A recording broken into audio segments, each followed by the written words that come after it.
With quality brand name products at affordable wholesale prices, Cash and Carry is the perfect place to shop. Whether shopping for individual, business, churches, or more, Cash and Carry is sure to meet your needs. Cash and Carry of Cookeville, 931-528-8050.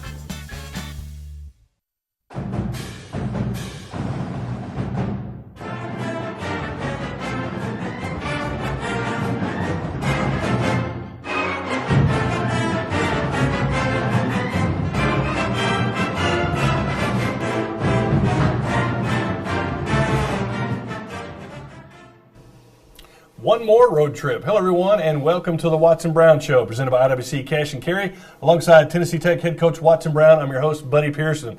Well, the Golden Eagles hit the road one last time this season when TTU travels to Cape Girardeau, Missouri on Saturday to take on the Redhawks of Southeast Missouri. The Golden Eagles are coming off a long, tough road trip to Charleston, Illinois, where TTU ran into a very good Eastern Illinois squad. And, Coach, the Panthers aren't number 2 in the country for no reason.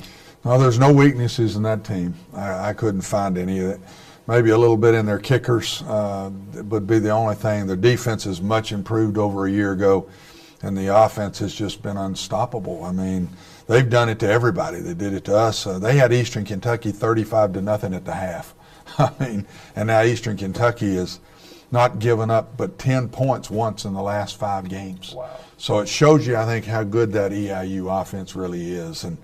And we battled them the best we could. They still got a lot of big plays, and we couldn't move the ball well enough to help our defense. We said that going in. We've got to be able to move the ball. We couldn't do it well enough, and so the score got lopsided. Eastern Illinois is by far the best OVC team, I think, since I've been around the Ohio Valley Conference.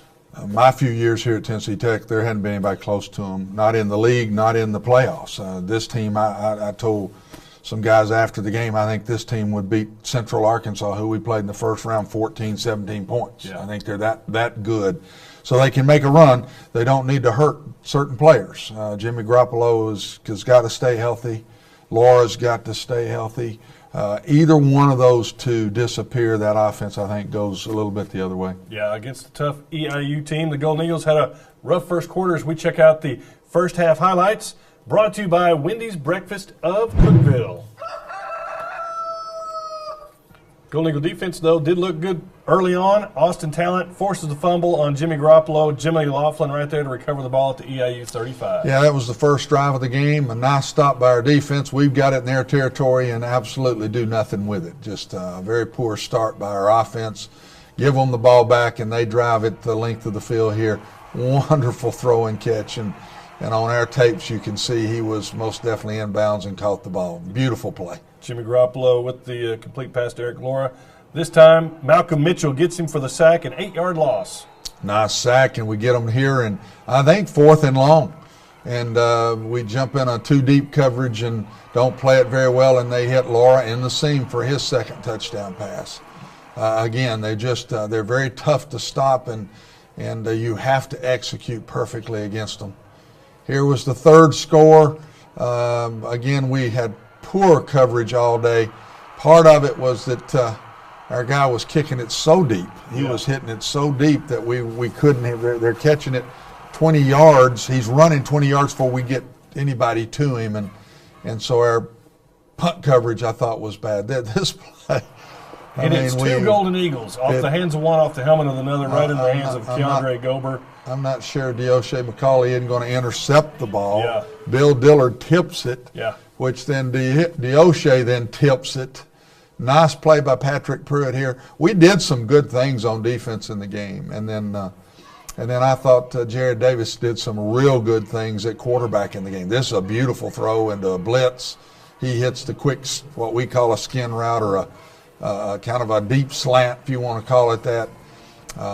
Get another nice long drive right before the half, and our field goal kicker's got a sore ankle, so he can't kick, and we had to put our backup kicker in, and we missed a 5-yard field goal to go into 28-10, which would have been some momentum for us. It was very disappointing to have that nice drive and get to the 5-yard line, miss field goal. But just like a lot of other teams, you cannot get behind against Eastern Illinois. No, and everybody does. They're a very quick strike bunch. they've jumped on everybody all year long early, and then they kind of ride it out from there, and they did the same thing to us. Yeah, I think one of the telling stats, we tallied it up where Eastern Illinois had outscored their opponents in the first half, something like 256 to 85 or something like that. That's what they do. It's crazy. They jump on you very quickly, and then they kind of do what they want in second halves, run out the clock, run up the score. Whatever they want to do, that's what they've been able to do to everybody in the league and everybody they've played out of the league. Well, the Golden Eagles did find some offense in the second half as we check out the second half highlights, brought to you by Miller Lite. Garoppolo comes right back, hits Laura again, his third touchdown catch of the contest. Third, and they got us in zero man, or what we call just pure man-to-man into a blitz, and just ran the fade route over our defensive back. This is very poor by us. This is one of the poorest defensive plays I've seen us have all year. Didn't get lined up proper, didn't play the right gaps when the ball was snapped. Probably one of the most disappointing defensive plays of the season. Here's the second punt return that they had against us. Again, catching the ball deep, not getting down the field good. Just very poor coverage. Not a good day, buddy, to have a poor punt day. Yeah. Not a good day, because Laura is so good back there, and trying to stop that offense is enough in itself. Tredarius Goff here forces the fumble, and Patrick Pruitt there to recover at the EIU 21-yard line. Yes, we did a good job here of forcing the fumble. Nice drive down, take it on in from about the 35 and run a little pick pass down there on the goal line and picked Eric Ballou completely free, and Jared made a great throw in the end zone. Eric Ballou with his first touchdown catch of the season. EIU comes back. Shepard Little, a 21-yard touchdown run for the Panthers. A second time that we just did not play the proper gaps on the run. Very disappointing to me. Come back and finish the game here with a drive, and beautiful throw by Jared Davis and a great catch by Eric Ballou in the end zone on a corner route. It was a really nice play.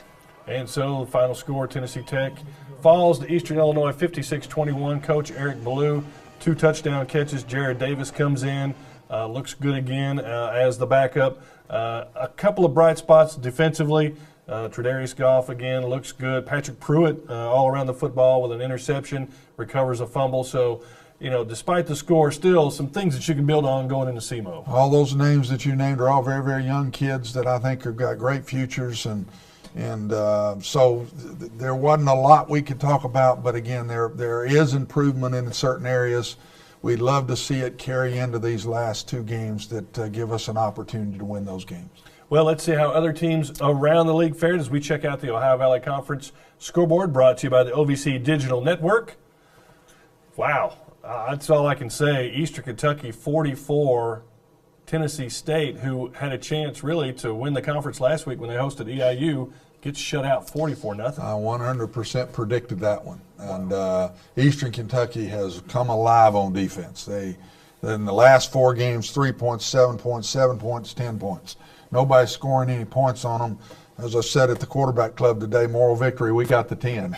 We're the only one to hit double digits on these guys. They're playing, they shut SEMO completely down in their running game, and then just bombed TSU Saturday. Look out, the Colonels are coming. Yeah. Tennessee Tech faces Southeast Missouri this week. They avoid a scary Blue Knights of Urbana team. They had to score with 37 seconds left in the fourth quarter just to pull out a victory there. Yeah, they didn't play very well. I'm sure they weren't excited about it, and played a Division II school. I don't know how good Urbana is, if they're good or not good, but that's why it's week to week, and I'm sure we'll catch Southeast when they come back up ready to play again. Elsewhere around the league, it was UT Martin 45, Murray State 17, and it was Jacksonville State 42, Austin P 10. But Omar Williams for Austin P, 35 carries, 179 yards. Coach, where they been keeping this guy all season? I don't know, but you can see these scores. The ones that won those games, we've played those teams the last 4 weeks in a row. Martin, Jacksonville State, Eastern Kentucky, and EIU.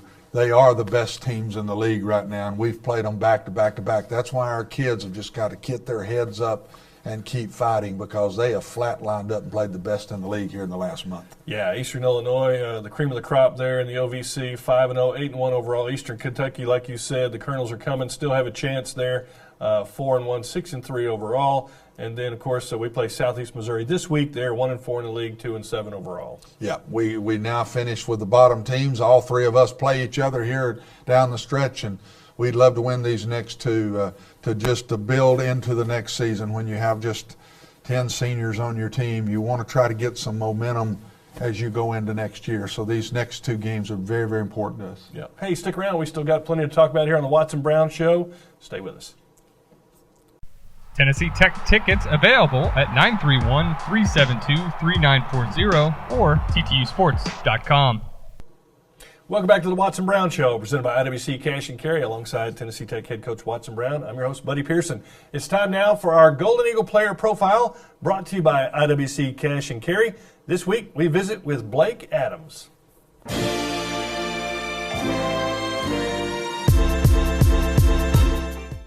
Blake Adams, middle linebacker, number 44, and I'm a senior. Who got me started? I want to say my mom, but my dad, he played in the NFL for the Raiders. So it was kind of both hand in hand. They both kind of like, they didn't force me, but they just gave me the opportunity to play football, and I just took it, and I just been playing for the rest of my life, this whole time. Honestly, it means a lot to play with under Coach Brown, because he's a great guy, and he really means what he says. Like, you know, he's not gonna steer you the wrong way. He's not gonna just tell you a bunch of stuff just to make you like, just think, oh yeah, he said that, so he really means what he says. And like, he's a really good coach, and he really cares about all his players, and he'll do anything for you.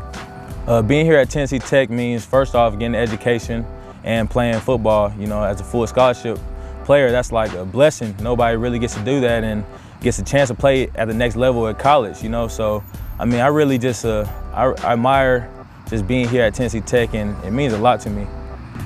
I see myself in 10 years, probably having my own business, probably helping like unfortunate kids that haven't been introduced to the game of football. So helping them out and doing everything I can to get them interested in football, just get them out playing, and just helping them just get off the streets, or anything that they're doing, just get them into sports. My ideal dinner probably would have to be fried chicken, macaroni and cheese. I gotta have some vegetables in it, so collard greens and cheesecake. My favorite superhero has to be Incredible Hulk. He's so strong, and he just, I don't know, I just try to play like that on the field. I just want to unleash the beast when I come out on the field. So, but off the field, I'm a regular guy, you know. I'm Blake Adams.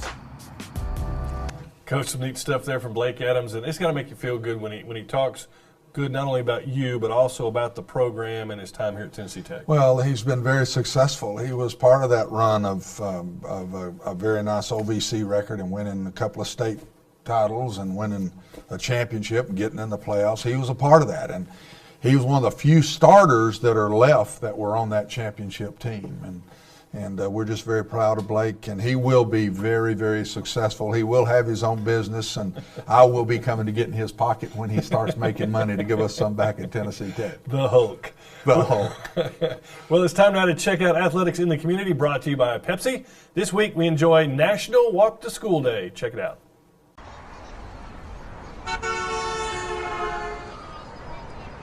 Well, today is National Walk to School Day, and so we came out to walk with the kids. It's to promote physical fitness for like the younger ages, and then also pedestrian safety while walking to school.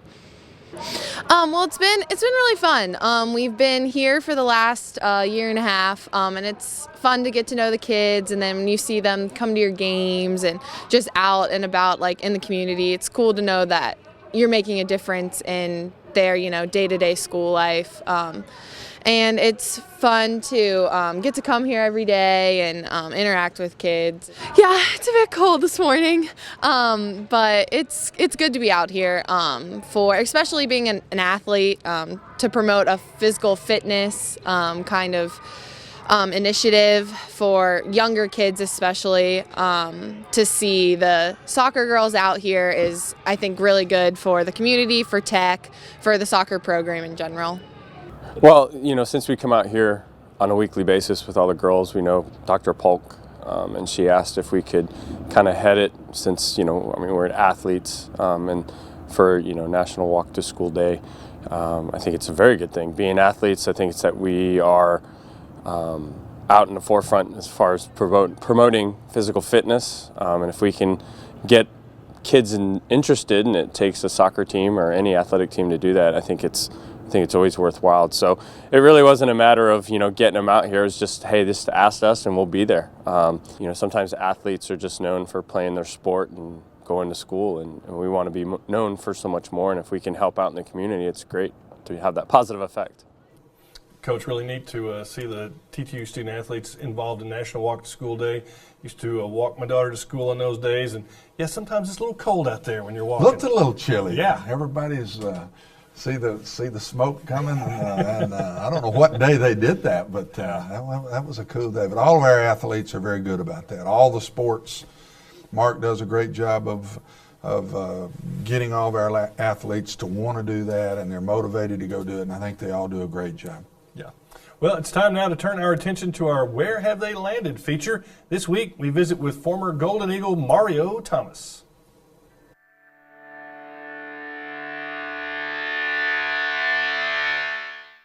My name is Mario Thomas. I played football for Tennessee Tech University from 1989 to 1993.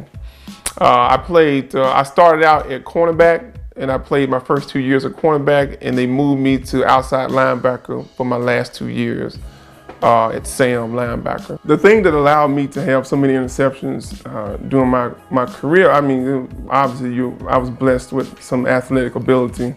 I've always been good with my hands. I'm a dentist, and you've got to have good dexterity in order to work in patients' mouths.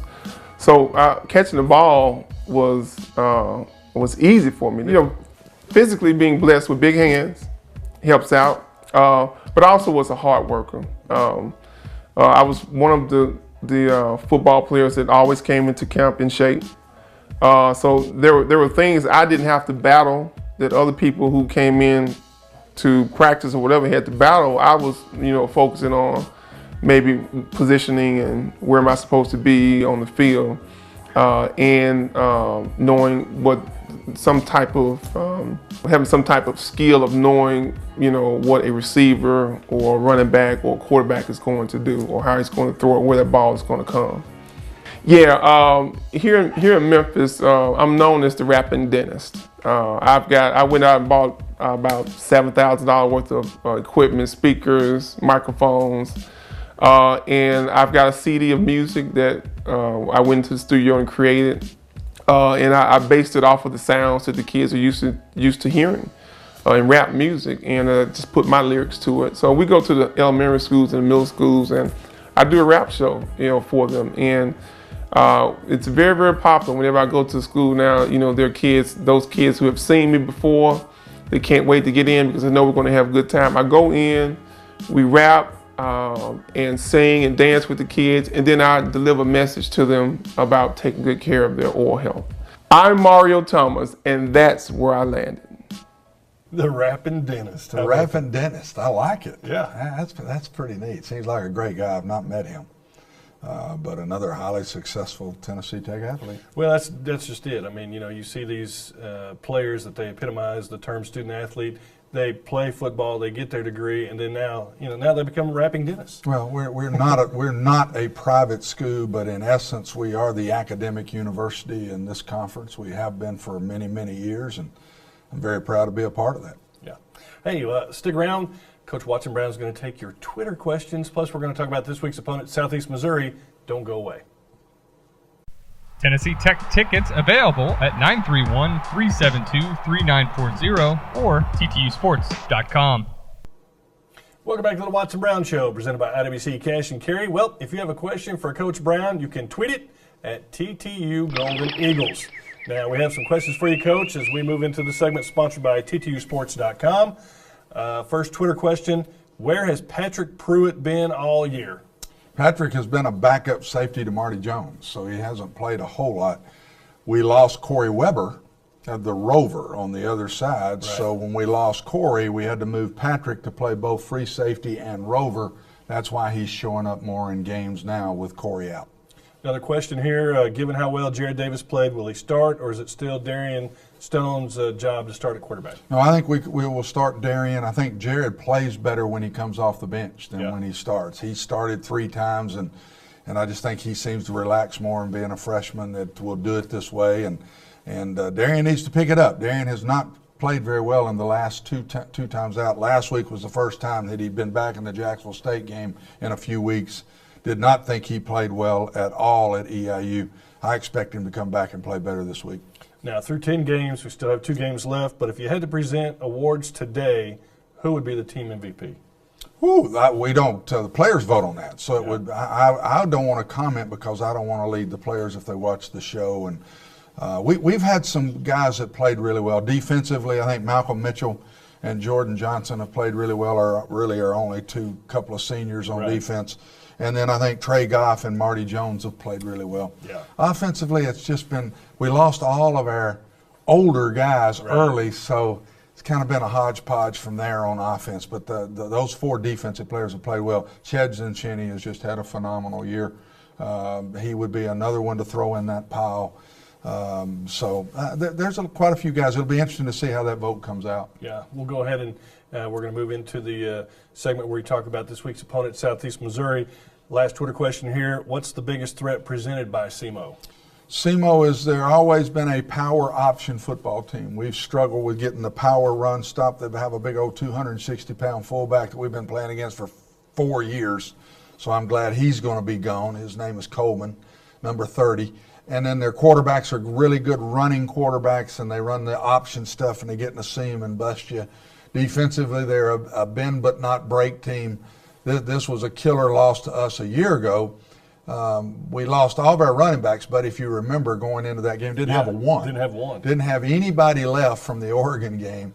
Derrick Rogers, we went up there and just threw it nearly every down. Derrick caught 18 passes in this game. Yeah, lost some talent with interception there. Yes, we lost in double overtime on a botched catch a field goal attempt, and we threw 2 interceptions for touchdowns. It's so uncharacteristic of Trey, but Trey had hurt his shoulder bad in the week before, and I think was shot up before this game, and so he played injured for 2 more weeks, and then if you remember, we lost him about mid-season against Eastern Kentucky for the rest of the season. Yeah, I remember going up to Cape Girardeau last year after the Oregon contest. We were so beat up. It was really, really a tough ball game. You took the red shirt off Radir Noor to get him some carries. So, like you said, we were hurting a running back. We moved Stephen Bush from A-back to running back in the game, and Radir Noor played along with him. This was a 90-yard drive right before the half that we're going in to score and get the pass picked off for a touchdown. I thought we lost the game on 2 turnovers for touchdowns. If we're going to beat SEMO Saturday, we got to take care of the ball, which we've been doing a pretty decent job of recently. And we got to take care of the ball and not give up those big plays from their quarterback running the option or overplaying the run and giving up the big pass behind it. I think those will be the critical plays in the game. Last 2 times we've been up there, it has been gut-wrenching losses both times for Tennessee Tech, but we have had some success up there before. We're 3-1 against these guys. No, 4-2 against these guys, and but we have won once up there and lost twice. Yeah. So we need to balance that up and get one this time. The year we won the championship a couple of years ago, we beat them on the last drive of the game down here, if you remember, buddy, a very close football game.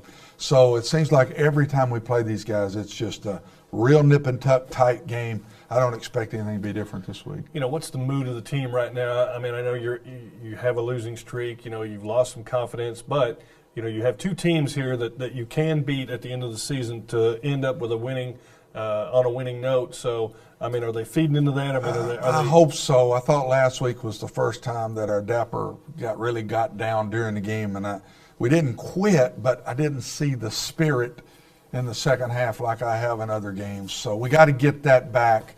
we got to understand, yes, we've lost some, but we've lost against the best teams here. Right. And now we got to finish strong against the teams that are down here at the bottom with us right now. Yeah. Well, that's going to do it for the Watson Brown Show. Kickoff is set for 1 p.m. this Saturday against Southeast Missouri in Cape Girardeau, Missouri. Be sure to listen to the contest on KISS 98.5 FM. And, of course, you can read all about it on Sunday in the Herald-Citizen. For Head Coach Watson Brown, I'm Buddy Pearson. We'll see you next week on the Watson Brown Show. The Watson Brown Show has been brought to you by IWC Cash and Carry, Wendy's Breakfast in Cookeville, Miller Lite, and Pepsi.